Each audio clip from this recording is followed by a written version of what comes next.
اعوذ باللہ من الشیطان الرجیم بسم اللہ الرحمن الرحیم الحمد للہ رب العالمین وصلی اللہ علی سیدنا و نبینا محمد وآلہ الطیبین الطاہرین۔ ہماری بحث تشکیک در وجود کے اندر تھی، جس کے بارے میں بعض مطالب آپ کی خدمت میں عرض کیے گئے کہ مطلب اول خود بحث تشکیک کی اہمیت، اس بحث کا مقام فلسفے کے اندر کیا ہے، مباحث فلسفی کے اندر اس بحث کی اہمیت کو ذکر کیا گیا۔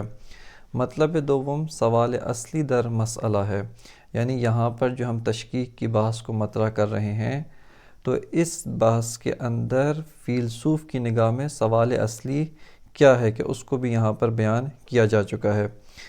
اس کے علاوہ بعض اور مطالب تھے جن میں تاریخچہ مختصر بحث تشکیک ہے، اقوال در مسئلہ ہیں، اور فہم عمیق و دقیق از تشکیک، یعنی جب فیلسوف تشکیک کہتے ہیں یا فیلسوف اصطلاح تشکیک کو استعمال کرتے ہیں تو ان کی مراد کیا ہوتی ہے۔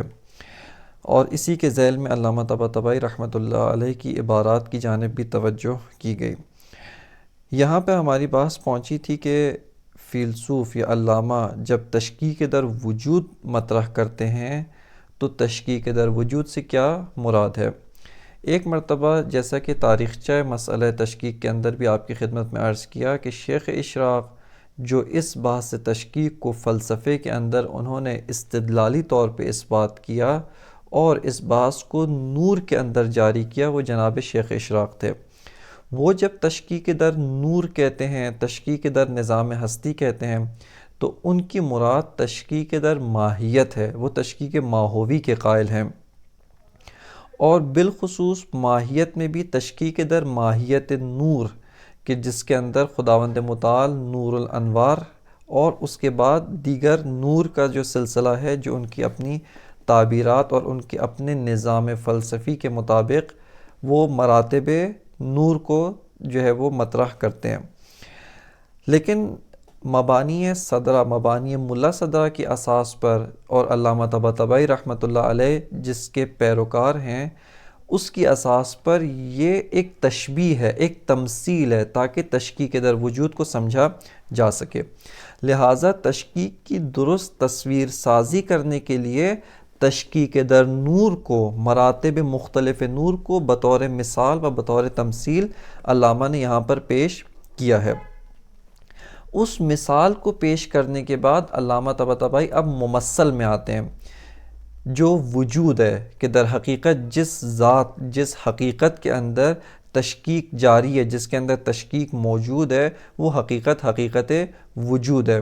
لہٰذا مثال کو ذکر کرنے کے بعد علامہ طباطبائی رحمۃ اللہ علیہ اب ممثل میں آتے ہیں، اور اس عبارت سے کذالک الوجود، یہاں سے علامہ اس وجود کے اندر، اس کے اندر ہویت تشکیکی کو اس بات بھی کرتے ہیں اور ہویت تشکیکی کو بیان فرماتے ہیں۔ اس مقام پہ علامہ ابھی مرحلہ اس بات میں نہیں ہے، یہاں پر تشکیک کو بطور قول حق ثابت کرنا منظور و مقصود نہیں ہے، بلکہ علامہ طباطبائی رضوان اللہ علیہ اس مقام پر تشکیک کی درست تصویر سازی کر رہے ہیں تاکہ جو بھی اس کتاب کو پڑھے وہ درست طور پہ آشنا ہو سکے کہ فیلسوف کی تشکیک سے مراد کیا ہوتی ہے۔ لہٰذا یہاں پہ علامہ طباطبائی تشکیک کی درست تصویر سازی کر رہے ہیں۔ تشکیک در وجود، اس کے اندر وارد ہونے سے پہلے ایک نقطہ بطور تذکر یہاں پہ کہ وہ جو مراحل قبلی اور مطالب قبلی ذکر کیے گئے، بالخصوص سؤال اصلی مسئلہ تشکیک، یعنی فیلسوف وحدت کو دیکھتا ہے، اصالت وجود کو قبول کر چکا ہے، اور اس اصالت وجود کو قبول کرنے کے بعد دوسری طرف سے اس کے لیے مراتب وجود، نظام ہستی میں کثرت، نظام ہستی میں اشیاء میں شدت و ضعف، یہ اس کے لیے بدیہی ہے، بطور حسی محسوس طور پہ ان اشیاء میں کثرت کو وہ پاتا ہے اور اس کثرت کا انکار نہیں کر سکتا، برخلاف بعض گروہ جن کے اقوال ذکر کیے گئے جو مکمل طور پہ کثرت کے منکر ہیں۔ فیلسوف کثرت کا انکار نہیں کر سکتا ہے، لہٰذا ان دو کو جمع کرنے کے لیے یہ نظریہ تشکیک در وجود یہ پیش کیا گیا تاکہ وحدت در ہستی اور کثرت در نظام ہستی اس کو درست طور پہ تحلیل و تبیین کیا جا سکے۔ لہٰذا وہ مراتب قبلی اور مراحل قبلی و مطالب قبلی جن کی جانب اشارہ ہو چکا ہے ان کی طرف توجہ کرنا بہت ضروری ہے۔ اب یہاں پر ہم دیکھتے ہیں کہ وجود ایک حقیقت واحدہ ہے، ایک ذات واحد ہے، لیکن ایک ذات واحد تشکیکی ہے جس کے اندر یکسانیت نہیں ہے بلکہ نایکسان ہے، جس کے اندر مراتب کے لحاظ سے بہت سارے آپ کہیں کہ نایکسانیت پائی جاتی ہے۔ یعنی فیلسوف کے نزدیک وجود ایک ذات تشکیکی ہے۔ ذات تشکیکی سے مراد یہ ہے کہ وجود ایک حقیقت واحد ہے، ایک وجود شخصی ہے، ایک وجود واحد شخصی ہے، ایک ہی پیکر ہے، لیکن یہ جو ایک پیکر ہے یہ پیکر مکمل طور پہ یکساں نہیں ہے بلکہ اس کے اندر مراتب کے لحاظ سے کہ ایک مرتبہ شدت میں زیادہ شدید ہے، ایک مرتبہ تھوڑا سا اور ضعیف ہے، اور تھوڑا ضعیف، یہاں تک کہ اضعف المراتب اس تک پہنچتا ہے کہ جس کے بعد عدم ہے، اصلا وجود کی سرحد سے خارج ہو جاتے ہیں، عدم کی سرحد میں داخل ہو جائیں گے، معدومات میں چلے جائیں گے۔ وہاں تک یہ وجود ایک پیکر ہے، ایک واحد ہے، لیکن واحد تشکیکی ہے، ایک ذات واحد ہے لیکن ذات واحد تشکیکی ہے، اور اس کے اندر جو ہے وہ یہ مراتب موجود ہیں۔ خب یہ جو اختلاف در مراتب ہے، ان مراتب میں جو اختلاف ہے ان کا منشا کیا ہے؟ ان کا منشا خود وجود ہے، جس طرح سے منشا اتحاد، منشا وحدت، منشا اشتراک بھی وجود ہے۔ خود وجود کی ذات ایسی ہے کہ یہ سرتاسر ہستی مکمل واقعیت کو وجود نے پر کیا ہے۔ وہ منشا اختلاف کیا ہے؟ کیوں یہ مرتبہ شدید ہے، کیوں یہ مرتبہ اس پہلے والے سے ضعیف ہے، یہ مرتبہ اور ضعیف، یہاں تک کہ اضعف المراتب۔ فرماتے ہیں کہ منشا اختلاف بھی وہی وجود ہے۔ شدت و ضعف یہ خارج از وجود نہیں آیا بلکہ خود وجود کی وجہ سے، خود وجود ہے کہ جو شدید ہے، خود وجود ہے کہ جو ضعیف ہو رہا ہے، خود وجود ہے کہ جو اضعف ہو رہا ہے، یہاں تک کہ اضعف المراتب اس تک پہنچتے ہیں۔ پس شدت و ضعف کوئی حقیقت خارج از وجود ہو اور وجود پہ لاحق ہوئی ہو، وجود پہ یعنی ایک بیرونی حقیقت وجود کے اوپر عارض ہوئی ہو، اس طرح سے نہیں ہے، بلکہ شدت و ضعف خود ذات وجود کی وجہ سے، وہ منشا اختلاف و منشا جو تفاضل ہے، منشا تفکیک ہے، وہ بھی ذات وجود ہے۔ اس کے علاوہ ایک اور مطلب یہاں پہ، جیسا کہ پہلے بھی آپ کی خدمت میں عرض کیا، جو علامہ طباطبائی نے ایک استدلال پہلے ذکر کیا تھا، اور وہ یہ کہ ایک چیز کی طرف توجہ رکھنے کی ضرورت ہے کہ تشکیک ایک قسم چہاروں میں از اختلاف ہے۔ ایک دفعہ مشا، حکمت مشا میں 3 طرح کے اختلاف قابل اثبات تھے، انہوں نے اثبات کیے تھے۔ ایک اختلاف بتمام ذوات، جو ماہیت جیسے مقولات عشر، جوہر کا کم کے ساتھ کم کا، کیف کے ساتھ کیف کا، اور دیگر جو مقولات ہیں ان سے اختلاف ہے۔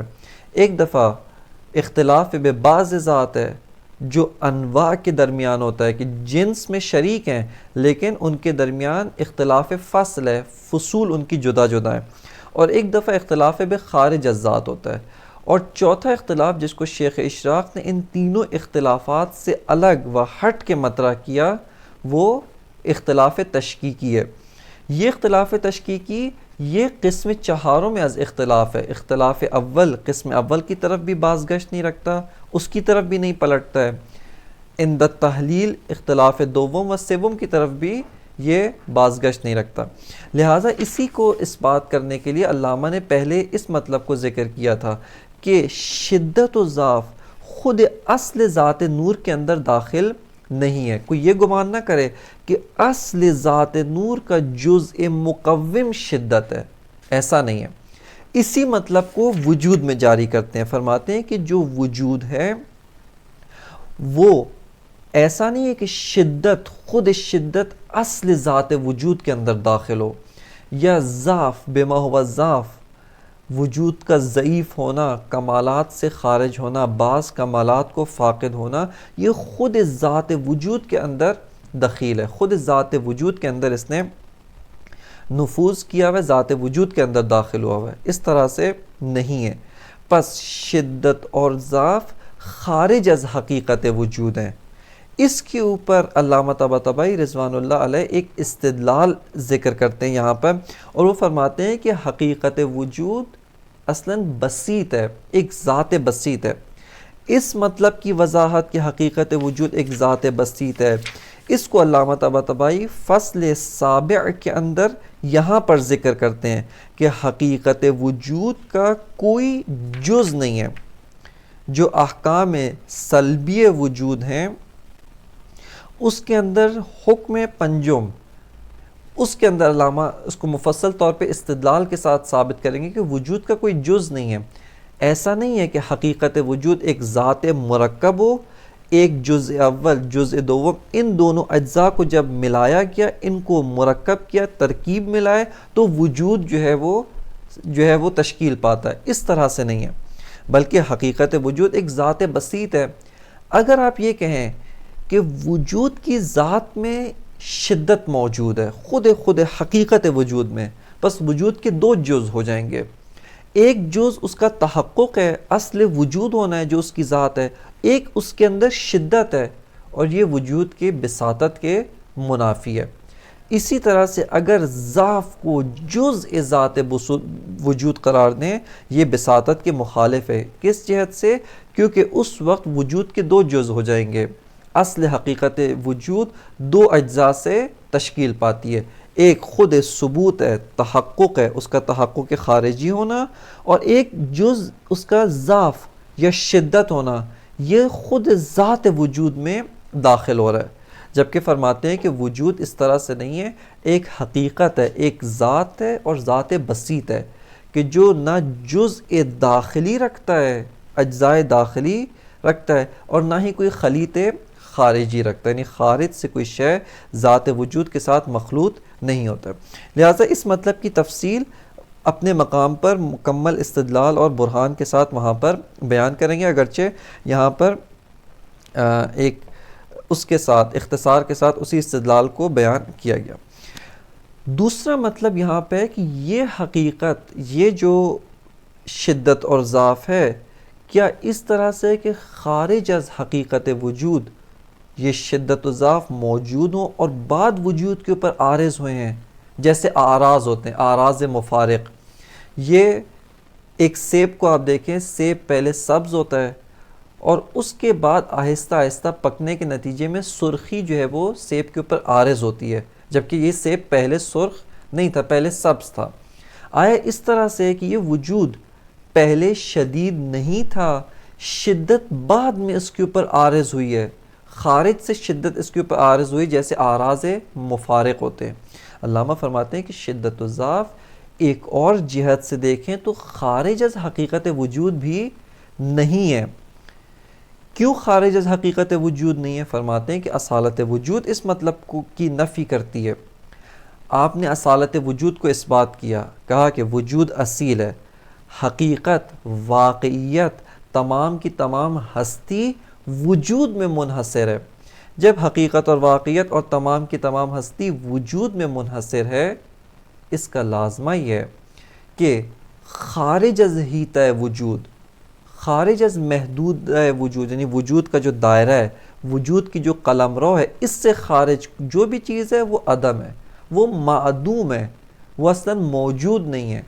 لہٰذا جو شے موجود نہ ہو، جو شے معدوم ہو، وہ کس طرح سے وجود کے اوپر عارض ہو سکتی ہے، وہ کس طریقے سے وجود کے اوپر جو ہے وہ طاری ہو سکتی ہے۔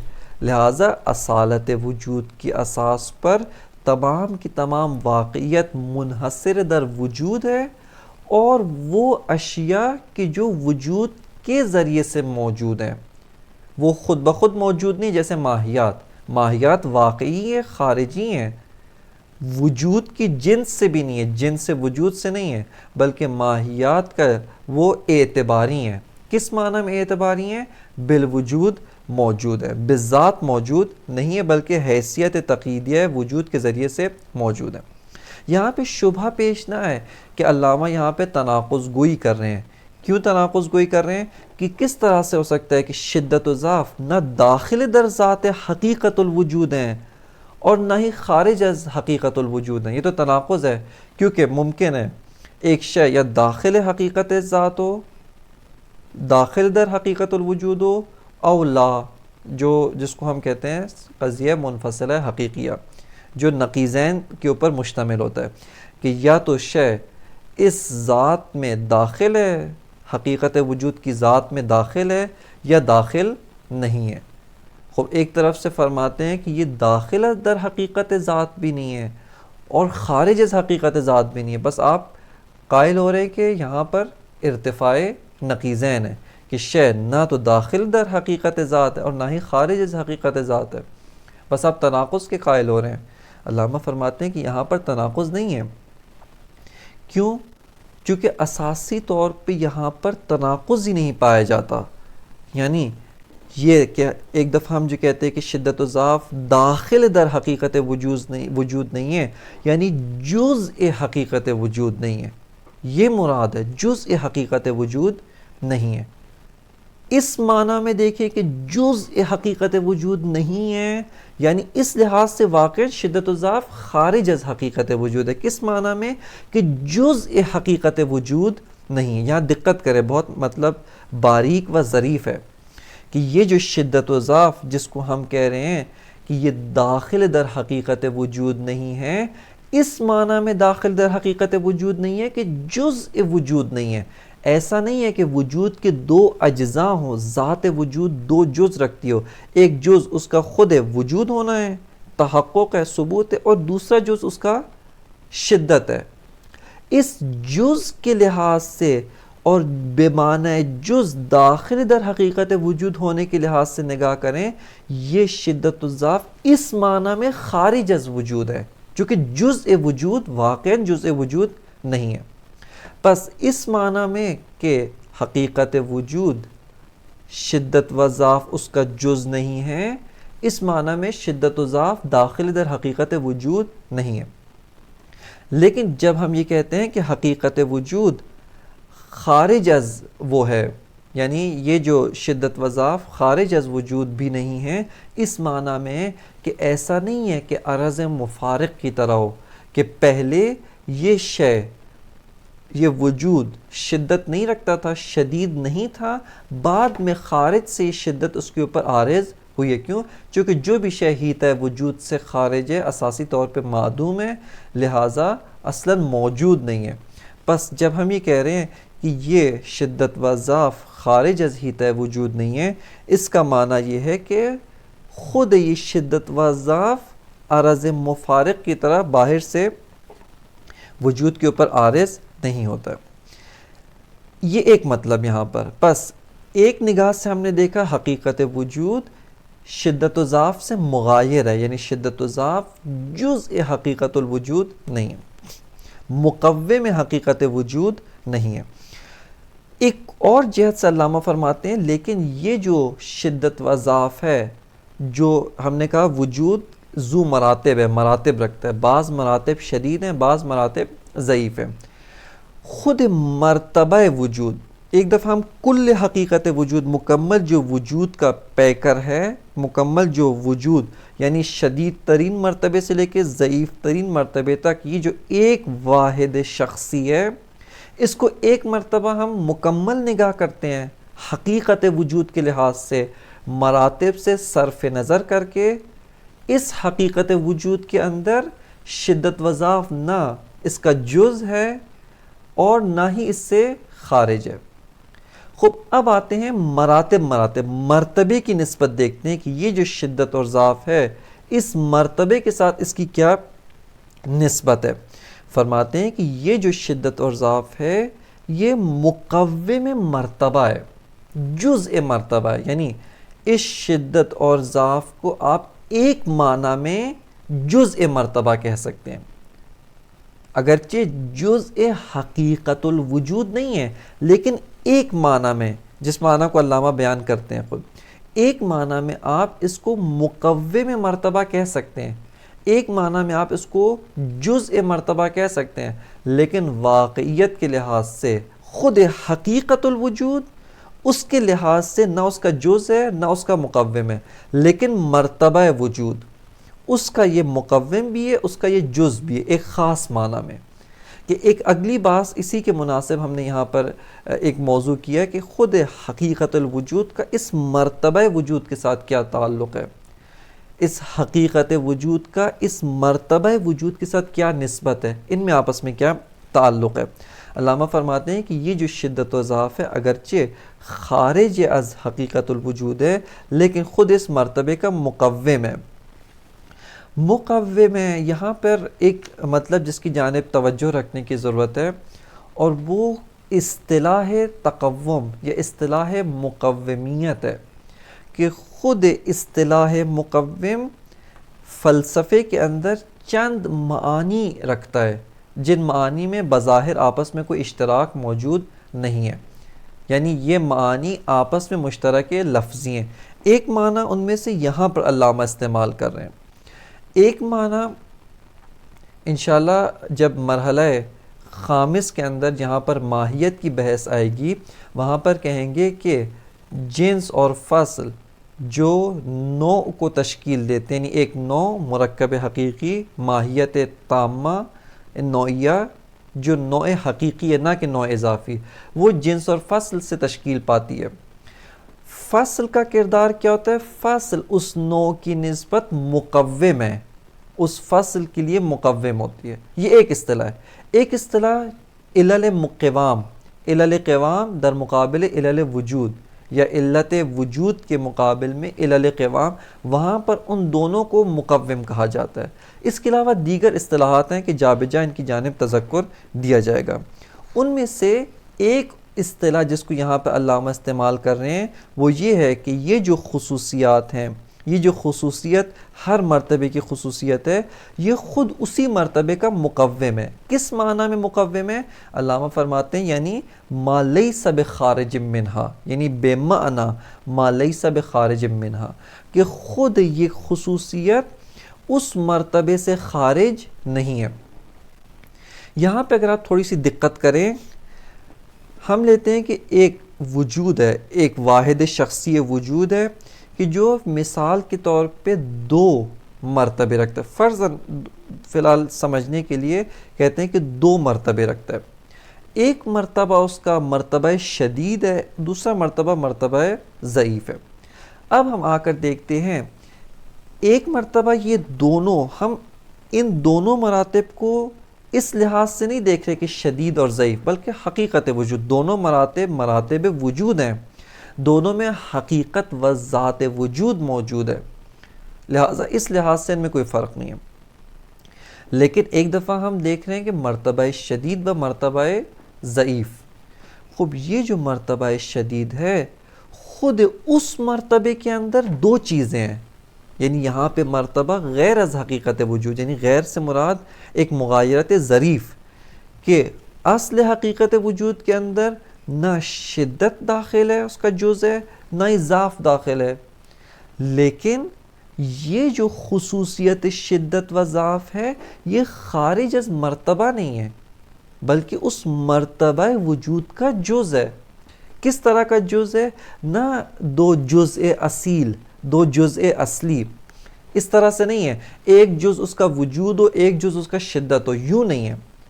جیسے مثال کے طور پہ آپ مثال کو یوں دیکھیں، ایک انسان ہے، ماہیت انسان ممکن ہے اس کا قد 5 میٹر ہو، ممکن ہے اس کا قد 3 میٹر ہو، ممکن ہے اس کا قد بہت چھوٹا ہو. یہ جو اس کے قد کا فرق ہے، یا رنگ سفید ہے گورا ہے، یا رنگ سانولا ہے، یا رنگ کالا ہے، خوب یہ جو رنگ ہیں اصل حقیقت وجود میں، اصل حقیقت انسان میں شامل نہیں ہے. ایسا نہیں ہے کہ انسان کی جب تعریف کی جائے تو انسان کی تعریف میں کہا جائے انسان کیا ہوتا ہے؟ حیوان و ناطقون ابیض، صرف سفید ہی انسان ہے، جو کالا ہے اسود ہے وہ اصلا انسان نہیں ہے. یہ معنی نہیں ہے. لیکن ایک مصداق انسان ہے زید. یہ انسان زید کب بنتا ہے؟ چونکہ زید میں انسان بھی ہے، ماہیت انسان بھی ہے، ساتھ زید کے اندر اس کا سفید ہونا بھی موضوعیت رکھتا ہے. اس کا بکر کا بیٹا ہونا بھی دخیل ہے، اس کا خالد کا باپ ہونا بھی دخیل ہے، بہت سارے اور پہلو ہیں۔ یہ بہت سارے اور پہلو اس انسان کے ساتھ ضمیمہ ہوں تو انسان زید بنتا ہے، اگرچہ زید جزئی انسان کلی ہے، انسان زید کیسے بنتا ہے؟ یہ سارے امور، بکر کا بیٹا ہونا، خالد کا باپ ہونا، سفید ہونا، قد اس کا 3 فٹ ہے، اور اس کے علاوہ یہ سارے امور اصل ماہیت و حقیقت انسان سے خارج ہیں، لیکن زید کے اندر داخل ہے۔ کس طرح سے داخل ہے کہ زید ایک انسان ہے، لیکن نہ صرف انسان، چونکہ بکر بھی انسان ہے، علی بھی انسان ہے، حسن بھی انسان ہے۔ زید کب زید بنے گا؟ جب انسان ہونے کے علاوہ اس کا قد 3 فٹ ہو، جب وہ بکر کا بیٹا ہو، خالد کا باپ ہو، اس کا رنگ سانولا، یہ ساری اور خصوصیات ہوں تو یہ حقیقت انسان زید بن جائے گی۔ اسی مثال کو آپ دقت سے یہاں پر، ایک ہے حقیقت الوجود، وجود خارجی، صرف نظر از مراتب سے قطع نظر کر کے خود حقیقت الوجود۔ اس حقیقت وجود کے اندر نہ شدت دخیل ہے، نہ ضعف دخیل ہے، نہ کوئی شے دیگر اس کے اندر دخیل ہے، کچھ بھی اس کے اندر شامل نہیں ہے۔ یہ اصل وجود ہے، اصل حقیقت الوجود ہے۔ لیکن مرتبہ شدید کب بنے گا یہ حقیقت وجود؟ جب وجود ہونے کے ساتھ ساتھ شدت بھی اس کے اندر شامل ہو۔ پس اس مرتبے کے لحاظ سے شدت اس کا مقوم ہے، مرتبہ وجود کے لحاظ سے شدت یہاں پر مقوم ہے، لیکن کس معنی میں مقوم؟ 2 جز اصیل ہوں، ایک جز وجود ہے، ایک جز شدت، نہ، 2 جز اصیل، چونکہ اصالت صرف وجود کو حاصل ہے، کوئی اور شے دیگر غیر از وجود اصیل نہیں ہے۔ بذات جو شے موجود ہے وہ صرف وجود ہے، بلکہ یہاں پر جب ہم کہتے ہیں کہ شدت و ضعف مقوم مرتبہ وجود ہے، اس معنی میں نہیں کہ 2 چیزیں ہم پلہ ہیں، 2 چیزیں ہم رتبہ ہیں، دونوں اصیل ہیں، اور دونوں جب ملتے ہیں ان کے ملنے سے یہ مرتبہ وجود تشکیل پا رہا ہے، یہ مراد نہیں ہے۔ بلکہ یہاں پر جب کہا جا رہا ہے کہ شدت و ضعف جزء مرتبہ ہیں، مقوم مرتبہ ہیں، اس سے مراد یہ ہے کہ یہ وجود حقیقت الوجود جو اصیل ہے، جب اس کے اندر خاصیت شدت ہو تو اس کو مرتبہ شدید کہا جاتا ہے۔ یہ مرتبہ شدید اس کا جو شدت ہے وہ خارج از خود مرتبہ وجود نہیں، اسی طرح ضعف وہ بھی خارج از مرتبہ نہیں ہے۔ یہاں پر ایک مطلب جس کی جانب تذکر دینے کی ضرورت ہے وہ ہے خود اس مرتبہ وجود کا، یعنی مطلب دیگر جو یہاں پر قابل اہمیت ہے، اگرچہ علامہ نے اس کی جانب اشارہ نہیں فرمایا، لیکن یہاں پر ذکر ہونا چاہیے، اور وہ ارتباط ہے اس مرتبہ وجود کا اصل حقیقت الوجود کے ساتھ، وہ حقیقت واحد، وہ جو پیکر واحد وجود ہے، اس کے ساتھ اس مرتبے کا کیا ارتباط ہے۔ کہ یہاں پر آپ نے کہا کہ حقیقت الوجود یکساں، یعنی حقیقت الوجود کے لحاظ سے دیکھیں شدت و ضعف اس کے اندر داخل نہیں ہے، شدت و ضعف اس کے اندر موجود نہیں ہے، شدت و ضعف اصل حقیقت وجود کا جز نہیں ہے شدت اور ضعف، لیکن مرتبے کے اندر شدت و ضعف اس مرتبے کے لیے مقوم ہے۔ یہ مرتبہ کب مرتبہ شدید ہوگا؟ جب وجود شدید ہو، تب اس وقت یہ مرتبہ شدید بنے گا، وگرنہ مرتبہ شدید نہیں ہے، وگرنہ یہ مرتبہ نہیں ہے، ایک اور مرتبہ ہوگا۔ کب مرتبہ ضعیف؟ جب ضعف ہو۔ بس یہاں پر ایک چیز جس کی طرف توجہ رکھنے کی ضرورت ہے وہ ارتباط یا نسبت بین اصل حقیقت الوجود ہے با مرتبہ از وجود، اس وجود کے مرتبے کے ساتھ حقیقت الوجود کی کیا نسبت ہے۔ یہ ایک مطلب۔ اس مطلب کے بعد ایک اور مطلب جس کی جانب علامہ طباطبائی یہاں پر اسی تصویر سازی کے اندر، ابھی اسی مرحلے کے اندر ہیں کہ تشکیک در وجود کی تصویر سازی کر رہے ہیں، اس کے اندر علامہ ایک اور مطلب جس کی جانب توجہ کرتے ہیں وہ کثرت طولی و کثرت عرضی ہے، کہ وجود کے اندر ایک کثرت از لحاظ مراتب ہے، مرتبہ ضعیف، اس سے شدید تر، اس سے شدید تر الی آخر، کہ ایک ایسے مرتبے تک پہنچتے ہیں جس سے اشد کوئی مرتبہ تحقق رکھ نہیں سکتا. کیوں؟ چونکہ وہ مرتبہ بی نہایت ہے، وہ بی نہایت شدید ہے. اصلا اس سے اقوی مرتبہ قابل فرض و قابل تصور نہیں ہے، وہ بی نہایت مرتبہ شدید ہے. ایک یہ کثرت ہے، اس کو کثرت طولی کہتے ہیں. ابھی یہاں پہ آپ کی خدمت میں کثرت طولی و کثرت عرضی کا ملاک ذکر کیا جائے گا. لیکن ایک دفعہ کثرت عرضی ہے جن میں آپس میں طول نہیں ہے بلکہ ہم عرض ہیں. اس طولی ہونے کا اور عرضی ہونے کا ملاک کیا ہے کہ حکماء کے کلام سے و فلاسفہ کے کلام سے یہاں پر ہمیں کثرت طولی و کثرت عرضی کے دو ملاک ملتے ہیں. لیکن علامہ کی نگاہ میں یہاں پر جو ملاک مد نظر ہے وہ ملاک اول ہے. ایک ملاک یہ ہے کہ کثرت طولی وہاں پر ہے کہ جب وجود کے مراتب ہیں اور مراتب میں جو مختلف مراتب ہیں، مراتب متکثر ہیں، ان میں آپس میں شدت و ضعف ہے.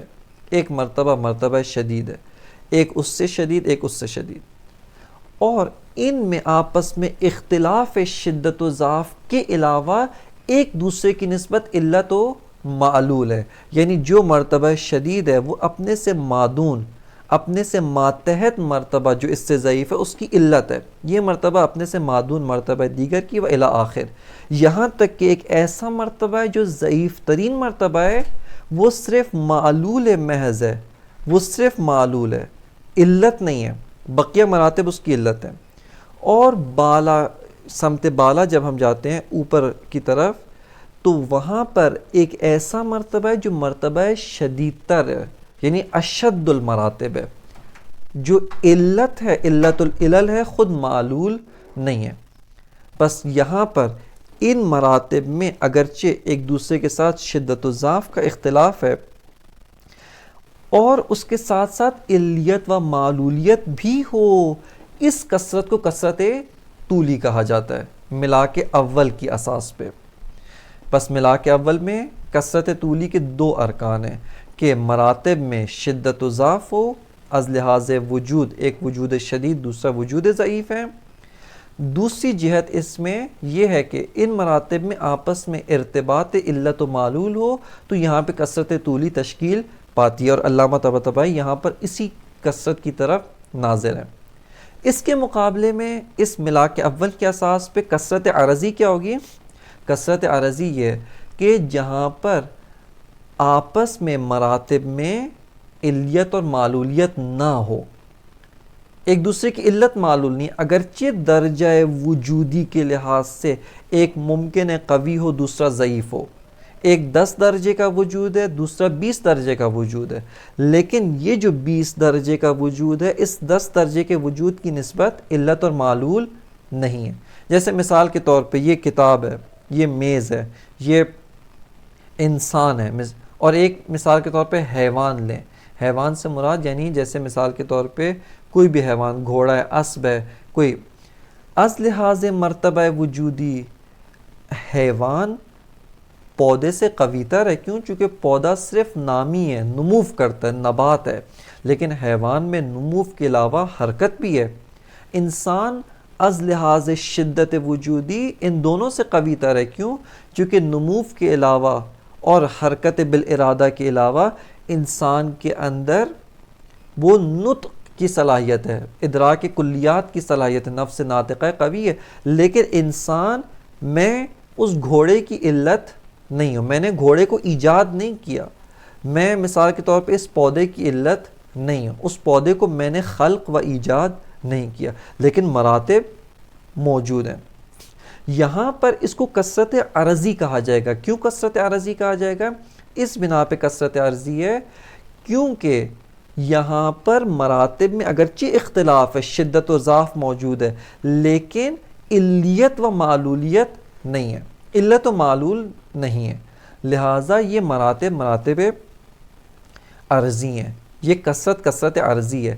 لیکن کثرت طولی اس کے دو ارکان ہیں، شدت و ضعف در وجود و علیت. آپس میں مراتب ایک دوسرے کی نسبت علت اور معلول ہوں، کہ یہیں پہ علامہ کی مراد یہ والی کثرت ہے، یہ والا ملا کے کثرت طولی و عرضی ہے۔ ملا کے دوم میں کثرت طولی و عرضی یہ ہے کہ مراتب میں آپس میں شدت اور ضعف ہونا ہی ان کی مراتب طولی کی کفایت کرتا ہے، علت اور معلول ہونا ضروری نہیں ہے۔ یعنی مثال کے طور پہ اس ملا کے دوم کے اساس پہ انسان جو وجود قوی تر از حیوان ہے، حیوان جو وجود قوی تر از نبات ہے، اور مثلا درخت ہے، درخت کی جو قوی تر از پتھر ہے، پتھر سے قوی ہے، چونکہ پتھر نہ نمو رکھتا ہے، نہ مثال کے طور پہ حرکت رکھتا ہے، نہ مدرے کے کلیات ہے۔ یہاں پہ قوی ہونے سے مراد صرف یہ نہیں ہے کہ سختی ہے، پتھر سخت ہے اس لحاظ سے پتھر قوی ہے، وہ مراد نہیں ہے، بلکہ وجود کے لحاظ سے قوی ہونا، اس لحاظ سے کمالات وجودی پتھر کی نسبت نبات میں زیادہ ہیں، نبات کی نسبت حیوان میں زیادہ ہے، حیوان کی نسبت انسان میں زیادہ ہیں، اگرچہ ایک دوسرے کی علت و معلول نہیں ہے، لیکن یہی کہ درجہ وجودی کے لحاظ سے ایک قوی دوسرا ضعیف ہے، اسی کو کثرت طولی کہا جاتا ہے ملا کے دوم کے اساس پہ۔ یہاں پہ ملا کے اول اور دوم میں فرق دقیق معلوم کہ ملا کے اول میں اختلاف درجہ وجودی کے علاوہ اگر علت اور معلول کا بھی رابطہ ہو ان دونوں اشیاء میں، ان مراتب میں، اس کو کثرت طولی کہتے ہیں، لیکن اگر ان میں علت اور معلول نہ ہو ملا کے اول کے اساس پہ یہ کثرت عرضی ہے۔ لیکن ملا کے دوم کی اساس پہ صرف اور صرف اشیاء میں شدت و ضعف در وجود ہونا یہ ان کے کثرت طولی کے لیے کافی ہے، علت اور معلول کا رابطہ ہونا ضروری نہیں ہے۔ پس ملا کے دوم کی اساس پہ کثرت عرضی کہاں پہ ہوگی؟ جہاں پہ اصلاً درجہ وجودی میں کسی قسم کا کوئی اختلاف نہیں، یہ پتھر دوسرا پتھر، دو پتھر ہیں، کثرت ہے، ایک ہی درجہ وجودی میں ہے، اور ان کا درجہ وجودی وہی درجہ وجودی ہے سنگ، وہی پتھر والا درجہ وجودی ہے، کسی قسم کا ان میں وجود میں شدت و ضعف پائی نہیں جاتی۔ پس یہاں پر علامہ طباطبائی رحمۃ اللہ علیہ وہ کثرت طولی و کثرت عرضی کی جانب بھی اشارہ کرتے ہیں اور اس کے ملاک کو بھی جو ہے وہ ذکر کرتے ہیں۔ اس کے علاوہ یہاں پہ ایک علامہ کا حاشیہ انشاءاللہ عبارت کے ذیل میں اسی کثرت طولی کی جہاں پہ علامہ نے وضاحت کی ہے وہاں پہ خود علامہ طباطبائی رحمۃ اللہ علیہ نے حاشیہ لگایا ہے کہ یہ حاشیہ انتہائی اہمیت کا حامل ہے کہ ذیل عبارت اس حاشیے کے بارے میں بھی وضاحت پیش کی جائے گی۔ پس فرماتے ہیں وَكَذَلِكَ الْوُجُود کہ وجود بھی اسی طرح سے ہے، حقیقتٌ واحدۃ ذات و مراتبہ مختلفۃ متمایزۃ بالشدۃ والضعف۔ فرماتے ہیں کہ حقیقت وجود ایک حقیقت واحد ہے۔ کیسی حقیقت واحد ہے؟ ذات و مراتبہ مختلفہ، لیکن ایک ایسی حقیقت ہے کہ جو دارائے مراتب مختلف ہے، نہ یہ کہ ایک حقیقت واحد جو ایک ہی مرتبہ ہے، کلہ ایک چیز ہے، ایسی نہیں ہے، بلکہ دارائے مراتب مختلف ہے، متمایزۃ بالشدۃ والضعف، کہ یہ جو مراتب ہیں ان مراتب میں تمایز پایا جاتا ہے، یہ مراتب ایک دوسرے سے مختلف ہیں۔ کس لحاظ سے مختلف ہیں؟ متمایزۃ بالشدۃ والضعف والتقدم والتأخر وغیر ذالک، کہ ان میں شدت و ضعف، ایک مرتبہ شدید دوسرا مرتبہ ضعیف، ایک مرتبہ متقدم دوسرا مرتبہ متاخر، اور اس کے علاوہ دیگر، کہ اس کی تمایز سے بشدت و ضعف تقدم و تاخر اس کی وضاحت انشاءاللہ فصل ششم کے اندر جہاں پر علامہ طباطبائی تخصص وجود کو بیان کرتے ہیں وہاں پر اس کی وضاحت مفصل طور پہ آئے گی۔ پس فرماتے ہیں فَيَرْجِعُ مَا بِهِ الْإِمْتِيَاز فِيهَا إِلَى مَا بِهِ الْإِشْتِرَاكِ، پس یہ جو حقیقت وجود ہے اس کے اندر ملا کے تشکیک پایا جاتا ہے، منشأ اشتراک عین منشأ اختلاف ہے، ما بِهِ الاشتراک عین ما بِهِ الامتیاز ہے۔ فرماتے ہیں کہ فَيَرْجِعُ مَا بِهِ الْإِمْتِيَاز فِيهَا إِلَى مَا بِهِ الْإِشْتِرَاكِ وَمَا بِهِ الْإِخْتِلَافُ إِلَى مَا بِهِ الْإِتِّحَادِ، جو منشأ اتحاد ہے وہی منشأ اختلاف ہے۔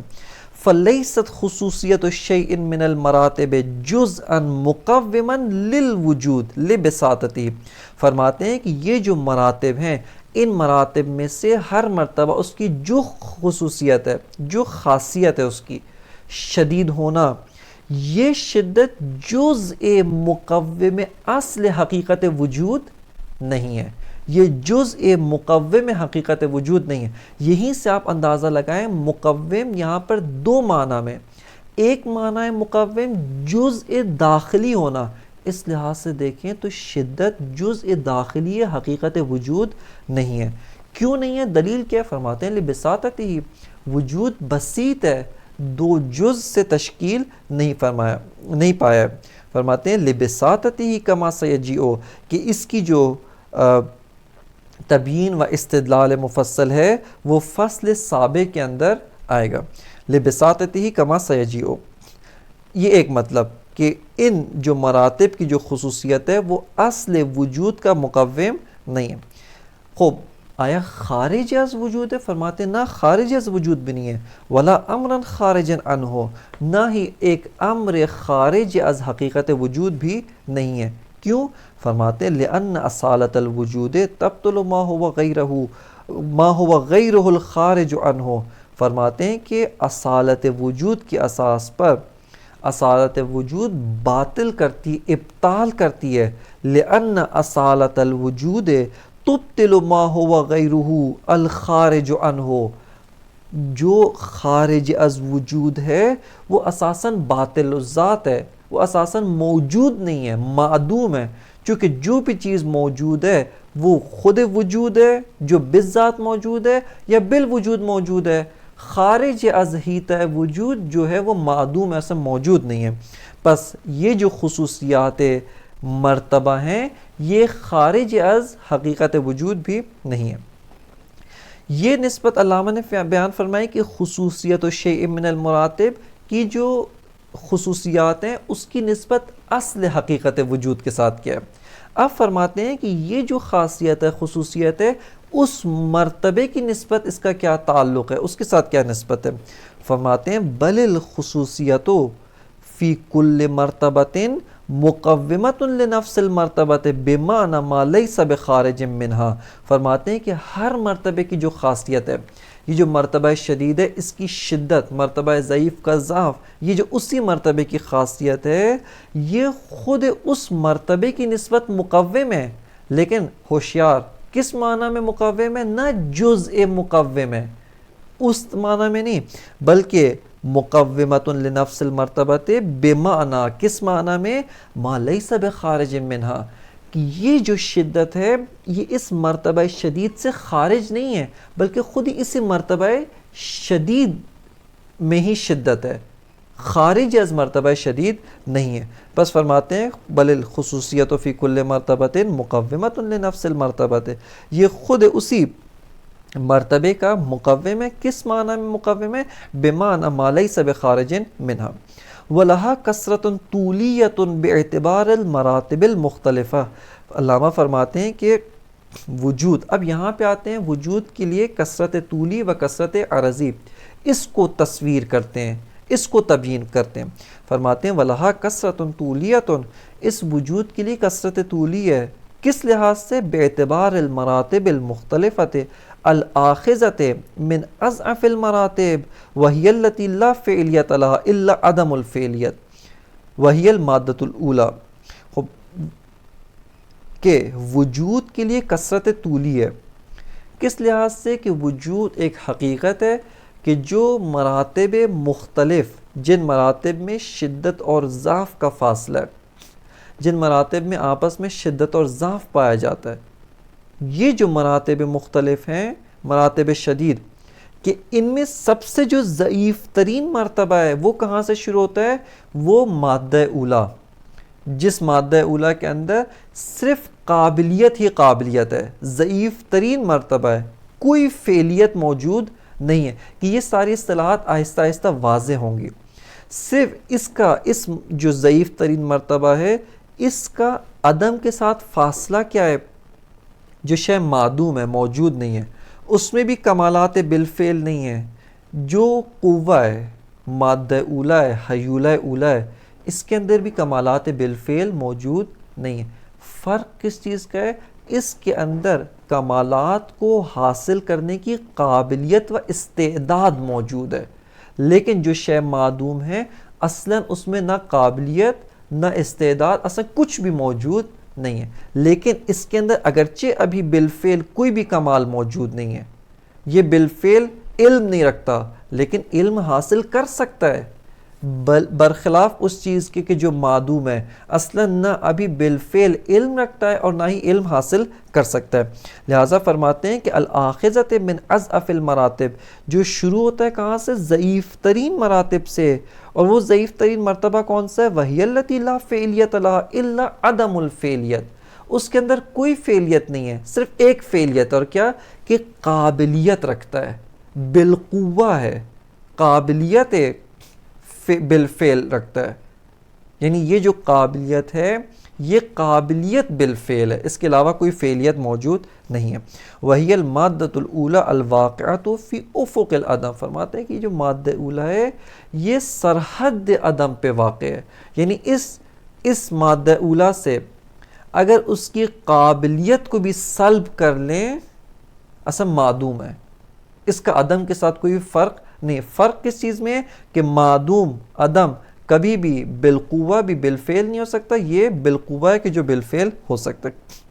ثم تتصاعد، کہتے ہیں اس کے بعد یہ جو حقیقت وجود ہے یہ اوپر آتا ہے۔ ثم تتصاعد المراتب الى ان تنتہی الى المرتبة الواجبة لذاتها وهي التي لا حد لها الا عدم الحد، فرماتے ہیں کہ آپ آئیں اضعف المراتب سے شروع کیا، یہ حیولہ اولا، اس کے اوپر ایک تھوڑا سا قوی مرتبہ عالم مادہ، عالم جسم، عالم جسمانیت، اس کے اوپر عالم مثال اور تجرد مثالی، عالم عقل، عالم عقل کے بعد سے واجبۃ الوجود، یعنی ایک وجود جو واجب الوجود ہے اور تمام کمالات بھی نہایت وجود ہے، جو کوئی حد نہیں رکھتا، التی لا حد لها الا عدم الحد، جس کی کوئی حد نہیں ہے مگر نا حد ہونا، یعنی بی نہایت ہونا ہی اس کی حد ہے، یعنی تاکید کے طور پہ التی لا حد لها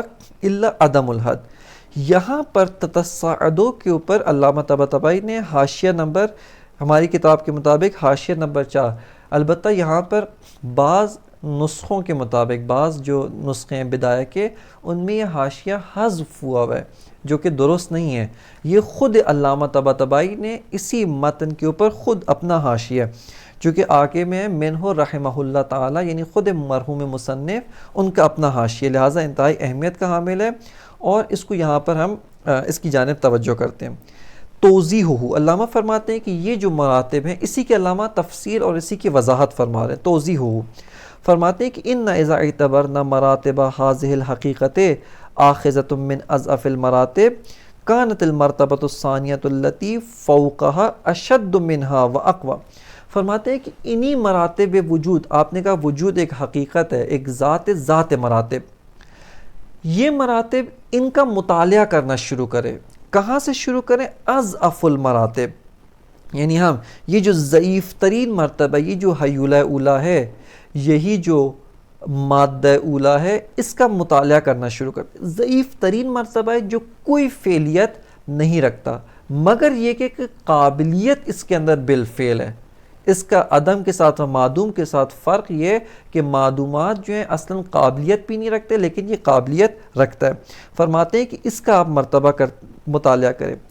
اس کے بعد فرماتے ہیں کانت المرتبۃ الثانیۃ التی فوقها اشد منها واقوى، یہ جو اس کے اوپر جو مرتبہ ہے عالم جسم، وہ اس مرتبہ کی نسبت شدید ہے، یعنی مادہ اولا و حیولہ اولا کی نسبت کیا ہے؟ شدید ہے اور اس سے اقوی ہے۔ وکانت الثالثۃ التی فوق الثانیۃ اشد مما تحتها واقوى، اس عالم جسم کے اوپر جو ایک اور مرتبہ ہے جس کو ہم نے تیسرا مرتبہ، یعنی پہلا مرتبہ ضعیف ترین، دوسرا مرتبہ اس سے ایک مرتبہ اوپر، ایک سطح اوپر، اس سے ایک اور سطح اوپر، مرتبہ سوم، فرماتے ہیں جو مرتبہ سوم ہے یہ اپنے مادون جتنے بھی مراتب ہیں ان سب سے قوی و ان سب سے شدید ہے۔ وَهَكَذَا حَتَّى تَنْتَهِيَ إِلَى الْمَرْتَبَةِ الْعُلْيَا الَّتِي فَوْقَ الْجَمِيعِ، یہاں تک کہ ایک کے بعد ایک مرتبہ چلتے جائیں کہ واجب الوجود جس سے بالاتر کوئی مرتبہ نہیں، اس سے مافوق کوئی مرتبہ نہیں ہے، اور وہ تمام مراتب مادون سے مافوق و تمام مراتب مادون سے اقوا و اشد ہے، اس سے شدید تر کوئی مرتبہ اصلا نہیں ہے۔ یہاں پہ ایک نقطے کی جانب توجہ کہ یہاں پر یہ جو ہم کہہ رہے ہیں چلتے جائیں، ایسا نہیں کہ یہ مرتبہ شدید ہو رہا، نہیں، نظام ہستی میں ان مراتب میں حرکت نہیں، یہ مراتب اپنی جگہ ثابت ہیں۔ ہم یہ جو کہہ رہے ہیں کہ اوپر جائیں، نہ یہ کہ یہ مرتبہ اٹھ کے اوپر آ رہا ہے، ہم از لحاظ نگاہ مطالعہ جب مراتب ہستی کا مطالعہ کر رہے ہیں، از لحاظ نگاہ مطالعاتی ہم اوپر جا رہے ہیں، نہ یہ کہ ہستی اوپر جا رہی، ہستی اپنی جگہ ثابت ہے، لا یتغیر ہے، لا یزال ہے، بلکہ مطالعے کے لحاظ سے حیول اولا کا مطالعہ، اس کے بعد دوسرا، تیسرا، اور اس طرح سے مراد ہے۔ ثم اذا اخذنا بعض المراتب، فرماتے ہیں کہ ثم اذا اخذنا بعض المراتب المتوسطة وقسناها الى ما فوقها كانت التي فوقها مشتملة على ما فيها من الكمال وزيادة، فرماتے ہیں بخلاف التي تحتها، فرماتے ہیں کہ آپ کی جو مراتب درمیانی ہیں ان کو اپنے سے مافوق مرتبے کی سے مقایسہ کریں۔ ایک مرتبہ دوم لیا، اس مرتبے کو مرتبہ سوم جو اس سے مافوق ہے اس کے ساتھ مقایسہ کرتے ہیں۔ فرماتے ہیں کہ یہاں پر یہ جو مرتبہ سوم ہے، جو مرتبہ بالاتر ہے، اس سے اوپر ہے، یہ مرتبہ بالاتر کمالات مرتبہ مادون بھی رکھتا ہے، مال اضافہ بعض اور کمالات رکھتا ہے جو مرتبہ مادون نہیں رکھتا، لیکن یہ ضروری ہے کہ جتنے مادون کے کمالات ہیں یہ حتماً ان کو واجد ہے، ان تمام کی تمام کمالات کو رکھتا ہے مال اضافہ، لیکن بعض ایسی چیزیں بھی رکھتا ہے، اضافہ بھی رکھتا ہے جو مرتبہ مادون میں موجود نہیں ہے۔ مادون کیا ہے؟ وہ بعض کمالات نہیں رکھتا، اس مافوق کے کمالات، اس مافوق کے جو کمالات ہیں وہ نہیں رکھتا۔ بخلاف التي تحتها فإذن التي تحتها محدودة بالنسبة إلى ما فوقها فاقدة لتمام كمالها، بس کہتے ہیں کہ یہ جو مرتبہ معدون ہے یہ محدود ہے۔ کس جہت سے محدود ہے؟ کہ یہ بعض کمالات رکھتا ہے جو مرتبہ مافوق بھی رکھتا ہے، لیکن مرتبہ مافوق کے بعض کمالات نہیں رکھتا۔ بس توجہ کریں، یہاں پر ان مراتب کو جب ہم آپس میں مقایسہ کرتے ہیں، ان مراتب میں سے بعض مراتب ایک دوسرے کی نسبت، یعنی یہ جو مرتبہ سوم ہے اس مرتبہ دوم کی نسبت محدود نہیں ہے۔ کیوں؟ چونکہ مرتبہ سوم بہت سے ایسے کمالات رکھتے ہیں جو مرتبہ دوم نہیں رکھتا، پس یہ اس کی نسبت جو ہے وہ محدود نہیں ہے، لیکن مرتبہ دوم مرتبہ سوم کی نسبت محدود ہے۔ کیوں؟ چونکہ بعض کمالات جو مرتبہ سوم مرتبہ بالاتر میں پائے جاتے ہیں وہ مرتبہ مادون میں پائے نہیں جاتے۔ فرماتے ہیں پس فَإِذَنْ الَّتِي تَحْتَهَا مَحْدُودَةٌ بِالنِّسْبَةِ إِلَى مَا فَوْقِهَا، وہ جو مرتبہ ما فوق ہے اس کی نسبت یہ محدود ہے، فَاقِدَةٌ لِتَمَامِ كَمَالِهَا، اس مرتبہ سوم کے تمام کمالات یہ نہیں رکھتا بلکہ بعض کمالات رکھتا ہے۔ ثُمَّ قِسْنَا الَّتِي فَوْقَ إِلَى الَّتِي فَوْقَهَا كَانَتْ أَيْضًا مَحْدُودَةً بِالنِّسْبَةِ إِلَى مَا فَوْقَهَا، فرماتے ہیں کہ یہ جو مرتبہ سوم ہے اس کو آپ قیاس کریں، مقایسہ کریں اس سے اوپر والے کے ساتھ۔ یہ جو مرتبہ سوم جو اپنے سے مادون کی نسبت لامحدود تھا، کیوں؟ چونکہ اس کی نسبت بیشتر کمالات رکھتا ہے، لیکن اپنے سے مافوق اپنے سے بالاتر کی نسبت محدود ہے۔ کیوں؟ چونکہ اپنے سے بالاتر کی نسبت بعض کمالات رکھتا ہے، بعض کمالات نہیں رکھتا۔ یہ گویا علامہ فرما رہے ہیں یہاں پہ محدودیت یہ نسبی ہیں، نسبی سے مراد ذہنی نہیں ہے، نسبی سے مراد خارج میں ایک دوسرے کی نسبت یہ محدود اور لامحدود ہیں۔ پس فرماتے ہیں کہ ثم اذا قسنا التي فوق الى التي فوقها، جو مرتبہ ما فوق تھا پہلے والا کی نسبت، اس کو ہم مقایسہ کرتے ہیں اپنے سے بالاتر کی طرف. اللہ فوقہا کانت ایزن محدودتاً، پس یہ جو مادون ہے یہ اس ما فوق کی نسبت محدود ہے بالنسبت الی ما فوقہا. وہ علی ھذا القیاس، کہتے ہیں اسی طرح چلتے جائیں حتیٰ یہاں تک کہ محدودیت لامحدودیت نسبی، حتیٰ یہاں تک کہ ہم ایک لامحدودیت مطلق پہ پہنچتے ہیں جس سے ما فوق کوئی مرتبہ قابل تصور نہیں ہے. فرماتے ہیں حتیٰ تنتہی الی المرتبۃ التی ہی فوق الجمیع، ایک ایسا مرتبہ جو سب سے بالاتر ہے، جو سب سے اوپر ہے. فما دونہا محدودۃ بالنسبۃ الیہا وہی مطلقۃ، یہ مطلق ہے، غیر محدودۃ بحد عدمی، اصلاً یہ مرتبہ ایک ایسا مرتبہ ہے جو کوئی حد نہیں رکھتا. کوئی ایسا کمال ہو جو یہ فاقد و ایسا نہیں ہے، یعنی ہر شے جو کمال ہے یہ اس کو واجد ہے، جو بھی شے کمال ہے یہ اس کمال کو واجد ہے، اس کمال کو رکھتا ہے. پس فرماتے ہیں وہی مطلقۃ، اس کی لامحدودیت لامحدودیت اطلاقی ہے، یہ لامحدودیت محض ہے، نہ لامحدودیت نسبی.